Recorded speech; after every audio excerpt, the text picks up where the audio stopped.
What's up everyone, Thralls here once again. I'm Necrotic, and I have a collection update for you.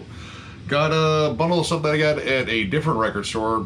Finally, there was one that kind of hadn't opened up from the whole quarantine thing. Finally did open up and went in there and looted around, looked for some stuff I was missing, not really any new releases. And then I got some stuff on Night Shift merch again, big surprise there.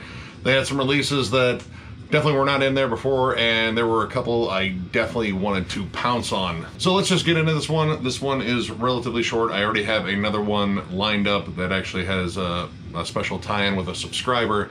But yeah, this has got some good stuff, so let's get into it. Armored Saint, symbol of salvation.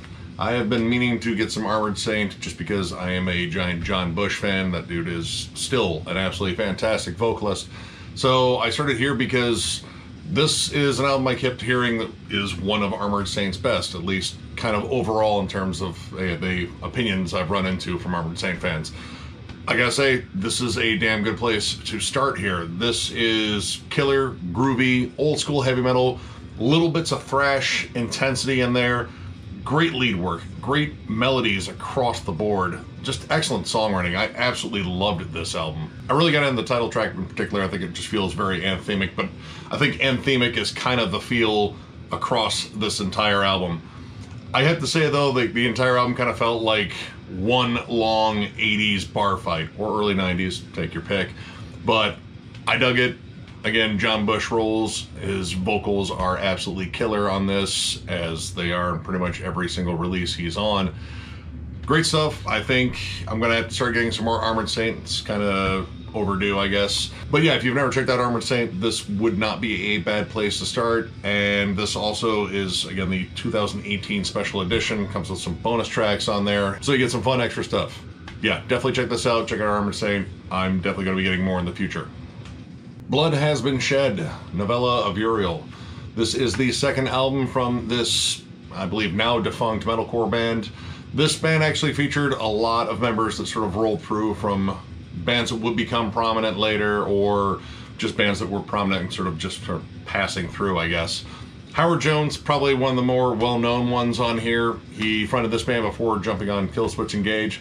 This is a lot different than Killswitch Engage, even in the earlier years. This is melodic, but very technical, just raw sounding, very interesting, very almost unique writing style for metalcore at this time. It was definitely, again, more technical.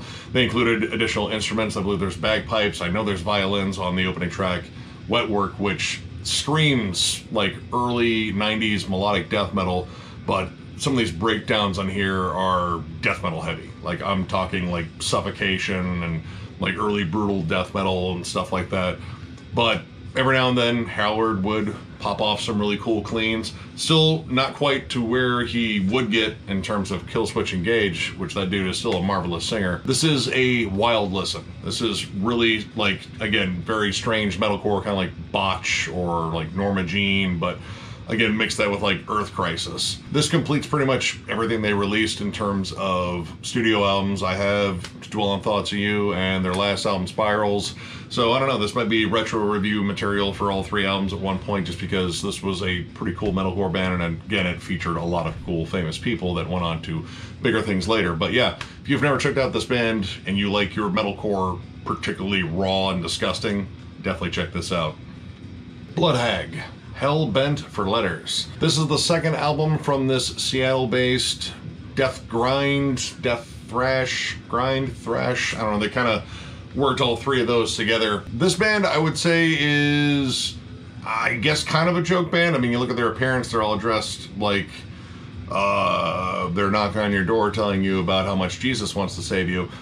But their music is very raw, and I can't help but to feel it's a joke band because it sounds like a joke band. It sounds like they're sort of making fun of extreme metal, but, you know, not like, it fucking sucks or something like that. Like, no, we love this stuff, but we're kind of being goofy. It has a very, like, early grindcore death metal production. Like, it definitely screams late 80s, early 90s. The vocals sound like they're kind of, you know, campy deliberately, which, I mean, I think that might be the thing. And they do have a theme on here, which I thought was really interesting. Every song on here, all 16 of them, so that's pretty grindy right there, are named after authors of science fiction and fantasy. So we have Douglas Adams, we have Franz Kafka, Edgar Allan Poe's on here, Orson Scott Card. Yeah, I'm not entirely sure if all the lyrics match up, but I think they do. Again, I couldn't really make out the vocals in terms of what they were saying for the most part. But overall, though, I wish this was more memorable. This is just kind of okay. It's very surface level, goofy, but unfortunately the songs aren't memorable. It's more memorable for being kind of a goofy album. It's fun to listen to. I did enjoy it, but it's not something I would have returned to. I think maybe if it was mixed a little bit better, it might be a little bit more memorable, but I mean, it's kind of an interesting little subset there and quite a unique theme, so I gotta give them credit there. But this band is defunct now. I believe they put out 2 final EPs after this and then called it quits. And this is the only thing I own by them now. I might try to hunt down the other ones to see what they sound like, but overall this was just kind of okay. But I mean, it's a unique, weird, grind, thrash, death metal band. So, I mean, I don't know, if sci-fi and fantasy authors are your thing and you like death metal, grindcore, thrash metal, I'd say give this one a whirl. It could be really entertaining. Check it out. Blue Oyster Cult, Cultosaurus Erectus. This is the 7th album from this classic New York band. Pretty much giant classic rock band in terms of, like, you know, the bigger hits, but kind of proto-metal in some subsets, I guess. And I would almost say proggy, especially on this. Now, this was the start of their work with Martin Birch, who unfortunately died last year. Legendary producer, mostly known for Iron Maiden, but he did some really cool work with Blue Oyster Cult on this and the follow-up, which is one of my favorites, Fire of Unknown Origin. This is them pretty much getting back to writing heavier songs and more strange songs. The album before this, Mirrors, I believe was the one. I don't have that one. Was a little bit more laid back. This one got back to rocking, and I really dig it. Opens up with nearly a 7-minute song, Black Blade, which is absolutely fantastic, really killer writing. But Monsters is one I think that stands out because it has these big, like, you know, powerful rock verses and such, and then you get these weird jazz breaks, and I mean, they are flat out jazzy as hell. And that's kind of the thing I really liked in this album. Longer songs, more movements, they're more adventurous. This was kind of a rebirth phase for Blue Oyster Cult. They didn't quite match the sales on the last album, and this one actually spiked them up a little bit more, I believe, and then Fire of Unknown Origin became a pretty decent sized hit. The Marshall Plan on here is also one I want to bring up because it has this cool nod to Deep Purple, and of course it's all about the Marshall amps and such. These guys know how to have fun. They still do. I still haven't picked up that new one. I kind of want to, just because Blue Oyster Cult has been in my musical wheelhouse since I was a kid. And finally picking up all these albums that I didn't listen to, it's absolutely awesome hearing this sound because there's so much stuff that you can hear that definitely influenced a lot of the stuff that I listen to now. So yeah, Blue Oyster Cult rules. If you've never jammed this album, jam any Blue Oyster Cult album, honestly. Well, alright, most Blue Oyster Cult albums, but definitely jam this one. This was a lot of fun. The cover art is sublimely creepy and weird, and it even has the full creature on the back, which is also weird. But it's Blue Oyster Cult. They rule, and you should definitely check them out. Filter, Crazy Eyes. This is the 7th album from this industrial rock alternative band I've been listening to since high school. I decided I wanted to check this one out. I hadn't picked up a new Filter album in a while. I think the last couple they went in a more poppy direction, and this one I'd say is a little bit better than the last one or two. This one kind of brings back the industrial elements. They've kind of been absent. Now I know he uses, you know, like electronic drums on a lot of stuff, but that industrial feel has kind of been off. Like literally the opening track, Mother E, kind of has a Nine Inch Nails vibe, and honestly, that hasn't been on a Filter album in a while.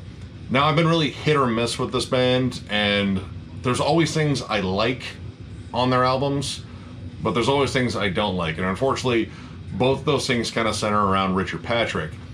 I still think he can write clever songs when he wants to, and he does on here. There are some really good songs, but unfortunately he strains his vocal cords so much, and I think it just hurts the performance.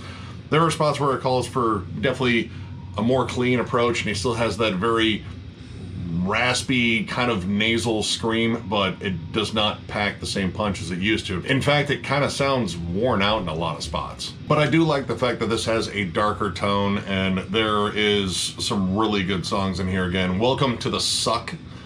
We've been there. Also known as Destiny, Not Luck. Under the Tongue is a really cool, mostly instrumental. There are some vocals in the background, but I think it's just like oohs and ahs and stuff like that. This is a pretty decent album. I'll probably go back and jam it some more. It's definitely better than a lot of other stuff. I know he's working on something new. I just don't know if he's going to be on the same label, because I believe this label got sold. This is Wind Up Records, which was famous for delivering all that wonderful Creed so many years ago that is unfortunately still in my collection, but I won't get rid of because, well, I embraced the suck because I was welcomed to it by that band. I mean, there were other shitty bands, but in terms of like Wind Up Records, that was probably the one. But yeah, this is a decent album. I am going to check out the new one whenever it drops. I'm just kind of curious to see where it goes at this point. But yeah, if you're looking for some industrial rock / metal, Filter still might be that band. So yeah, check it out. Exist, So True, So Bound. This is the second album from this, I would say, almost prog supergroup. It's progressive metal, almost progressive death metal. This features Max Phelps, formerly of Cynic, Hans Grossman, formerly of a lot of bands, and currently in a lot of bands I also, so I can't think of all the bands he's in right now. That dude is very busy, and again, one of the best drummers out there. And bassist Alex Weber, who I believe he plays for Jeff Loomis, at least in the solo stuff, and he's more of just a session guy. But this is an immediate wow factor right from the rip. This is classic prog like structure. Like, they definitely go back, you know, Rush, Yes, Uriah Heep, you know, they're more proggy years, but bring in like modern production and then like death metal elements, and then of course like stuff like later Death, Cynic, stuff like that jazz fusion sound. This was a recommendation from Metal Madness 66. Thank you, Jeff. I saw this and immediately grabbed it because he really talked this one up, and he was right 100%. This is a fantastic listen. Long songs that have loads of movements. The instrumentation on here is insane. The guitar work is lush, and oh my god, everything on this was absolutely killer. Loads of spacey atmosphere across this entire listen, and very similar to Cynic's Focus, though I think the songs are a bit longer than they were on Focus. I mean, the dude played in Cynic, and it definitely has that sound, especially vocally. He doesn't use the auto-tune as much, but there are a lot of like harmonies and such that give it a big Cynic feel. This band is awesome. I definitely need to get more of their work. I believe they have 2 other albums. It's just a great listen. It works as like a continuous piece though. Like, you just listen the whole album all the way through. It's definitely a bit longer. I want to say it's like 55 minutes or so, but it is a worthwhile journey through a weird proggy landscape that, I mean, it might be that cover, I don't know. But it is a worthwhile listen. It is adventurous songwriting, and I was absolutely hooked. I was totally immersed in this album. Definitely check this out. I'm gonna look for those other 2 albums for damn sure, because this is absolutely killer. This came out on Prosthetic, by the way. I don't know if I brought that up, but yeah, definitely check this out. It's amazing. Alright, we have a pair here from Fleshgore. We have Killing Absorption. This is their debut album, and their follow-up album, May God Strike Me Dead. This is a Ukrainian brutal death metal band, and I had heard of this band, or at least I think I had heard of this band. There's a lot of Flesh bands, especially in brutal death metal, but I decided to check them out. They weren't too overpriced, so I figured why not. This one is definitely the stuff I don't like in brutal death metal. Fiercely plunky snare, production is very raw. In fact, it's mixed so wonky. The guitars are really out front, that snare again, super plunky, drums are very clicky, and then the vocals are all pretty much one continuous burp, unfortunately. All things I really don't like. Musically, I think there's some really good riffs on here, but I mean, it's just kind of middle of the road brutal death metal / well, it's not really slam, but It has some slam breaks on it, but it just kind of screams run-of-the-mill brutal death metal. This, I think, is an improvement. I think the mix is a bit better. The snare plunk is kind of dialed back. The vocals on here are a lot better. While they still do the brutal death vocals, you know, the pig squeals and stuff, they're minimalized in favor of like just a straightforward, really good death metal growl. Riffing has improved. I think there's more melody on here. The songs are constructed better, so this definitely shows like a leap in terms of songwriting here. Now, I have to say, one of the song titles on this one, I don't know, kind of bugged me. There's a song on here called Fag End.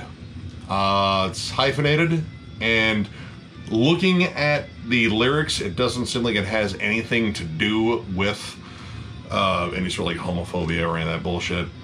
But it's just an odd name, and I get it, they're Ukrainian, language barrier, maybe it means something else, I don't know, but it's kind of confusing because, again, the subject matter does not seem to reflect anything that would be derogatory to gay people, but it's just an odd title, and I didn't notice it until after I bought it. But I don't know, I really don't know what this band's beliefs are. I know that they're still around and they're still considered brutal death metal, and these are the two I own, and that is literally it. Oh yeah, and they're from the Ukraine. I know that. But overall, this is pretty good. I gotta say this one's pretty decent. This one is not really my style, but I mean, if you like raw brutal death metal, definitely check this one out. And if you just like a little bit more polished brutal death metal, then this one is probably more in your wheelhouse. Either way, check out the band. Again, not very sure about that song title, but again, I don't know, this is just kind of confusing. But still, check them out, give them a shot. Who knows, might be your new favorite band. Jungle Rot, Darkness Foretold EP. This came out in 1998. This is, I believe, the band's first actual EP, and this has some only on an EP material, which I absolutely love. I hate when, you know, bands release an EP and then everything that's on the full length that follows is on the EP. This kicks off with 3 covers, and I absolutely love the covers. They cover Sodom, Agent Orange, absolutely banging song, and they do a killer job. Same thing with Slayer, Fight Till Death, and Carnivore, Jesus Hitler. One of my favorite songs by Carnivore. Next to Ground Zero Brooklyn, that one's still probably a personal favorite. The title track, absolutely awesome on here, and I believe this is the only place it appears. And then you have 3 live tracks, all from the first 2 albums, which I especially love Skin the Living. I think that one's a killer album. But yeah, I saw this, I've been meaning to pick this up for a while. I've been trying to hunt this one down, as well as at least one other Jungle Rot album that I'm missing. But holy shit, Jungle Rot rules. It's just, again, old school death metal, meat and potatoes, riffs, big hooks. Production's pretty solid, little dry, but I mean, it's awesome old school death metal, and they don't really deviate too much in the covers. It's pretty much very traditional covers, but I mean, they just whoop ass. So yeah, I mean, if you're already a fan of Jungle Rot, there might be a good chance you own this, but if you have not checked out this EP, or Jungle Rot in general, just check them out. Check out anything Jungle Rot, because those dudes are fucking fun. Check this out. Anthropophagious, Death Fugue. This is the debut album from this Massachusetts death metal band. I picked this up on Head Slit Records after I jammed one track and pretty much knew I was going to be a fan of it. This is filthy death metal, very old school, lots of nods to thrash, and a little bit of black metal on here. I love the songwriting on here. This is definitely the kind of death metal I really get into. It's very riffy, a little bit of like punk energy to it, because it's very wild and frantic. The vocals are kind of in that halfway spot between death metal and black metal. It's a little bit more throaty and kind of raw sounding. Occasionally you get some deeper vocals, but most of the time it kind of stays in that register. Writing wise, these guys love big, groovy, chuggy riffs, but I mean, there are blast beats. There's tons of dreary atmosphere, especially the opening track. True Heresy has these doomy synths that just come in and just, ugh, it's just gross sounding. It sounds like the beginning of like an old horror movie. And the title track has an insanely catchy riff right away. These guys love all those old school Cannibal Corpse riffs, just all over the damn place. This album was killer across the board. There's a lot of varied songwriting too. Escapism, it's spelled weird, E-S-C-A-P-H ISM. Scaphism, I don't know. It sounds made up. Might be. Really cool Death Doom intro to that one, but at the same time, like, Lead Casket is very thrashy. So you get a lot of variety in this, and this is killer all the way across the board, and it's getting to be a problem because there's so much good death metal coming out. Like, I swear, there are just too many good death metal releases, and there's a lot of other good releases too. So this year-end list is getting more complicated, especially every time I hear another badass death metal release like this. This is absolutely fantastic. Get your ass and your wallet over to Headsplit Records and get this if you're a fan of just gritty, dirty, old school death metal in the vein of like Witch Vomit. Definitely very similar to Witch Vomit. So if that sounds absolutely awesome, you should definitely check this out. Get it. Good. Black Curse, Endless Wound.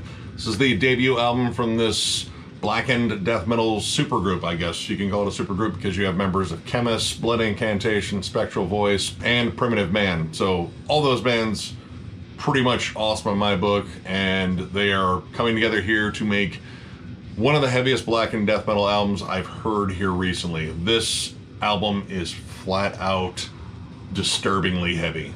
It pulls not a single punch. The production is so dissonant and ugly. The guitar tone is just this wall of hatred and filth just being hurled at your eardrums.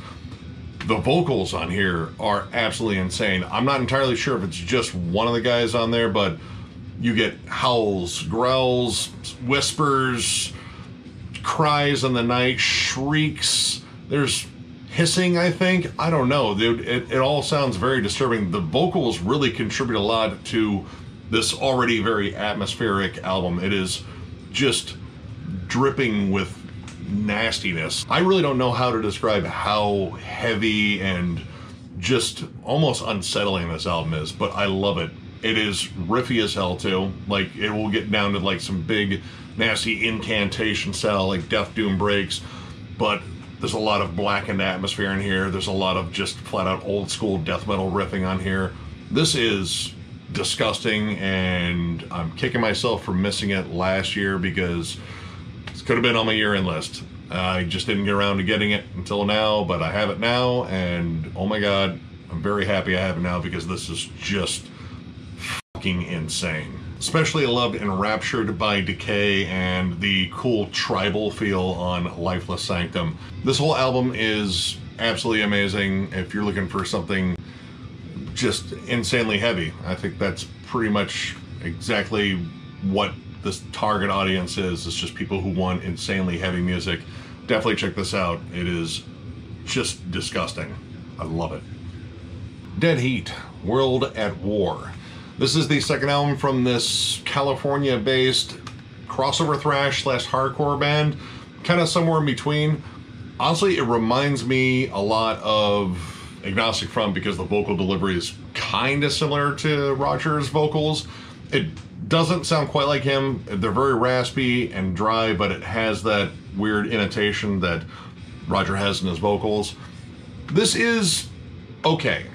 I will give it that. I think it's got all the energy there, but I don't know, a lot of the songs, they don't really kind of jump off the page. Crossover thrash, especially crossover thrash, should be high energy at all times, and I think they try. It just kind of misses in a way because the songs can kind of come off a little flat, unfortunately, on here. And part of it is kind of due to the vocals. The vocals kind of get annoying after a while, and they're clear enough where you can hear the lyrics, and the lyrics are just kind of angry teenager lyrics. They're not really directed at much specifically. At least that's the feel I get. They're just kind of generalized anger and frustration, but they're not put together very, like, poetically. There's not a lot of nuance to them. And that kind of, I don't know, took away from me because, at least in crossover thrash, I think the lyrics kind of matter, even if they're joking around like Municipal Waste. I kind of like them having like an interesting or funny sort of, you know, storytelling or something like that. This is just kind of all over the place. I give him credit though on this insane artwork, which it continues on the back, but overall, I don't know, the music just did not grab me that much, and I don't know, I kind of feel bad because crossover thrash is like a huge thing for me. Like, we have killer crossover thrash bands coming around now. This one, I think, has the potential. It's just not quite there yet. I still kind of want to check out their first album just to see what that one sounds like. But this one, it's missing something.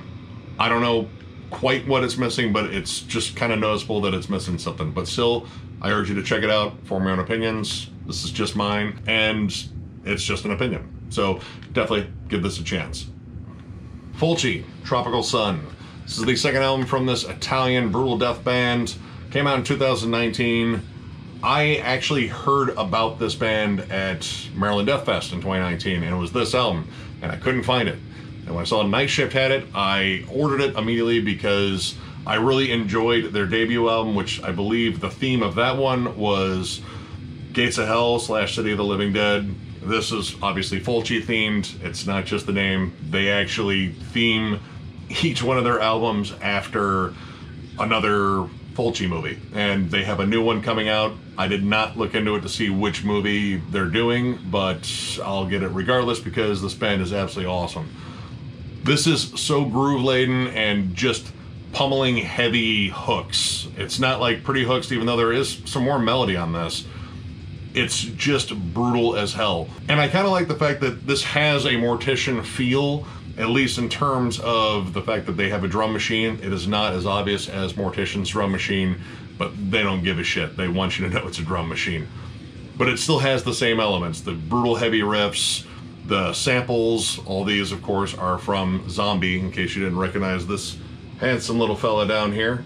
But this one surpasses the debut in my opinion because this one brings in more nuance. There's actual melody on here. I was really surprised. And when they decide to bring in some harmonies on here, they reek of Bolt Thrower, and that's a damn good way to win me over. When it comes down to brutal death, I'm very picky, but this band pretty much checked off everything that I wanted in terms of like brutal death. I mean, I got the bonus sort of groovy Bolt Thrower thing as like an extra, but the pig vocals are minimized. In fact, they almost seem like they kind of parody them, especially on these songs Splatter, Fatality. The pig vocals, like, literally just sounds like he's just imitating a pig. Like, there's no words there. It's just, hey, I'm gonna make some pig noises, and it's not necessarily the vocal style because that's a guest vocalist and he does other vocals on there that come out really clear.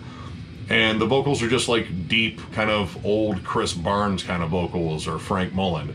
So I can really get into that. This album is fucking awesome. I love it, start to finish. It's not a particularly long album. I think it's only like 33 minutes, but I mean, if you love groove-laden beat downs and just big chunky death metal riffs, here you go, served on a platter. Check this out. Check out Fulci. Probably going to review the new one when it drops because I'm curious to hear where they go from here because this is a leap forward from the first one. I like that one. This one's better. So yeah, check out Fulci. Oh my god, just, it's nasty. Check it out. And finally we have Wish, Adapt or Die. This is the debut EP from this Florida hardcore band. I believe it's their debut. I couldn't find very much on them just because they are pretty new. I believe their name is an acronym for When I Saw Hell, at least that's what I read, and I think that is a reference to a film called When I Saw the Devil. This is straight up hardcore with thrash metal nods. This is a very short EP, like it's maybe 20 minutes, maybe a little bit over, but everything on here, minus maybe one section, reminded me of early Victory Records stuff, and I guess their big influences were like Bloodlet, and I think Terror might have been in there, Sick of It All, Strife. At least those are the bands that I really heard in this style. Vocals are kind of all over the place. I think we have multiple people contributing to vocals on here. Shouts, growls, screams, groovy hardcore breakdowns, not metalcore breakdowns, so you don't have that giant, like, you know, double time syncopation. These are like, you know, single bass hits and just big chuggy riffs. The guitar tone screams thrash. Like, it has such a thrashy sound, but no lead work. Again, that's kind of more the hardcore side. The only song on here I had some reservations on was the song No Masters. That one has clean vocals. I believe it's the only clean vocals on here, and they're not as good as the harsh vocals. The harsh vocals seem to pack all the emotion, and all that emotion is very angry. The cleans are kind of just there, and I think he's just saying the song title, I think. But the other interesting part is kind of out of nowhere, there is a hip-hop break at the end of the song. Now, it's well done, and it's really interesting, but it kind of just comes out of nowhere. It's just kind of odd, especially on such a short offering. Most of these songs I would describe as a series of jabs and then some serious gut punches.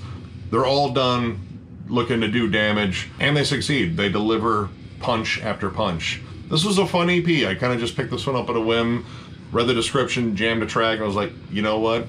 I love those old school Victory Records days that really got me into all the hardcore that I listened to. So picked it up, and this is pretty good. So I'm definitely going to watch for this band and see what they do next. So if you're looking for something that sounds very late 80s, early 90s hardcore or crossover thrash, definitely check this band out. This is a pretty solid listen. All right, that knocks out this one. I'm going to get to work on the next one, which actually came courtesy of one of our subscribers. I actually ran into him at a show, and he gifted me a really large bag of CDs. Now, about half of them I actually had, and that half will probably be included in a giveaway, you know, coming up relatively soon, because I think it's about time for another giveaway. But the half I don't have will definitely be included in here, and he also works for a label, which I will definitely plug, but I'm not going to spoil a surprise just yet. So, if you enjoyed this video, give it a thumbs up. And if you are new to the channel, subscribe, because we do stuff like this all the time. We're also on Patreon. If you would like to help us out there, check out the link down below. And we still have shirts available. Most of them are still in large, XXX, and extra large. We are eventually going to restock up on those shirts and get some other merch, but for now we're trying to sell off the remainder of those so we can order in bulk, save a little bit of money. But if you would like to get one, hit us up on thrallsofmetal@gmail.com and let us know in the subject matter you want a shirt. We will get back to you, get your size, get your information, and get you a shirt. So with that, I thank you all very much for watching, and we will catch you later.